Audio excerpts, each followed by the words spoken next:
So Trae Young's future in Atlanta is apparently in some jeopardy right now. Before the playoffs, it was reported, also rumors, I'm not sure if it was confirmed, that the owners gave the organization permission to look for a Trae Young trade or trade him, which, in my opinion, that is absolutely not the move. First of all, a lot of your first round picks are towards the Spurs.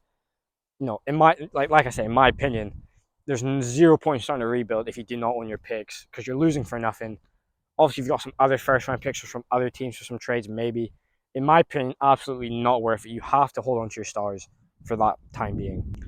Even trading away Trae Young, most superstars, when they get traded, the team that had the superstar normally gets fleeced. You don't exactly get a return package, normally just some role players and obviously some picks. Something that won't help the team, which when obviously Atlanta have, they went all in training for DeJounte Murray, which, in my opinion, that duo can work. Two 20-point per game scorers, both are great playmakers. DeJounte Murray is one of the best guard defenders, especially in his last season in San Antonio. I would give it one more shot. It was their first season together. It wasn't exactly how they expected it to go. They were, I guess their expectation, obviously a championship, but seeding wise, at least a top 5 seed. Even if you were to, trade away Trae Young, Lakers were, apart, like the Lakers were looking for him. What are you going to get from the Lakers? Maybe D'Lo, a sign, like however that works. Trade away, give them D'Lo, Austin Reeves. Like what? I'm not sure that would work. I don't think the Hawks would do that. I don't think they should even do that. If you want to trade Trae Young to the Celtics, I'm not sure. That's kind of just a first thought in my head. Given Jaylen Brown and whatever matches. But like I said, that's not exactly worth it. I think a duo of Jaylen Brown and DeJounte Murray, that's a good two-way backcourt. Obviously, Jaylen Brown's being showed his extreme flaws recently in the playoffs. Like I said, obviously Trae Young has not had the best season. He still averaged a cool 26 and 10. Obviously his shooting splits were, terrible. He'd have multiple games of just shooting the ball terribly. Had some bad games this playoffs. Obviously had that incredible game 5 against Boston. He scored that deep step back winner. And in game 6 at home for them, it was a bit of a rough, they kind of folded it, handed the Celtics the win.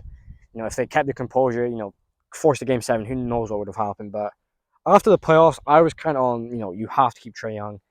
Like a bad season for him is 26 and 10, which, in my opinion, obviously, yeah, he does need to be better shot selector, be better off ball. But in my opinion, the reason, a lot, obviously the bad shot selection, like I said, a big part of why Trae Young was shooting bad this season was he was gassed. Trae Young has been getting notoriously for being one of the worst defenders, if not the worst defender in the NBA.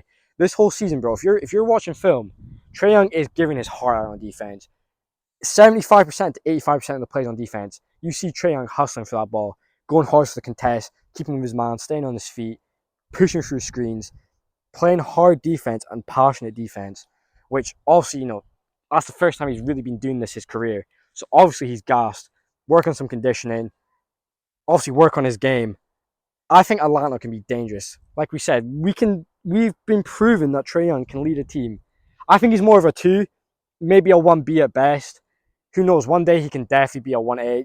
People are saying he's like a Steph Curry, which I wouldn't say that yet. Obviously, they're very similar play styles. Trae was kind of the third player in the NBA to really shoot the deep ball. But one day when he hits his prime, I think he can definitely be a 1. But for now, I think he's a 1B and a 2. And when you've got him and DeJounte Murray, it's kind of a bit of a stuck situation. But I think this is a deal you keep. You got a good team around him. John Collins needs to be traded. Retool the team. Sadiq Bey is a great addition to this team if they're trying to contend. 100% keep the core together. Trae Young was a Chris Middleton turned into Michael Jordan away from an NBA Finals appearance, which obviously these past 2 seasons have kind of shown that was a bit of a fluke. They've got Quinn Snyder now, a proven coach. Obviously a bad track record with the Jazz and the playoff struggles, but I genuinely think this Atlanta Hawks team can make noise in the East. Definitely could be better than the Sixers. Oh, for sure. Obviously, the East is quite tough this year. They kind of got unlucky. This Hawks team, if there's any other year in the East, they're probably a top 5 seed. The East is just very strong right now and is continually going to be strong. You got Detroit up there. They just got Monty Williams. They got, Cade Cunningham. Got some good picks. Jalen Duren, who's going to be one of the best centers in the NBA. You got the Pacers, who've got Tyrese Halliburton, Benedict Mathurin. They've got the 7th pick. They might get a Jarris Walker or a Cam Whitmore. We'll see what happens there. So they really got to go all in. Trading away Trae Young is not the move for me. If anything, you keep him around. Once your picks aren't owed to San Antonio, you've got your own picks. If it's not working, rebuild it. But you have to commit with Trae Young.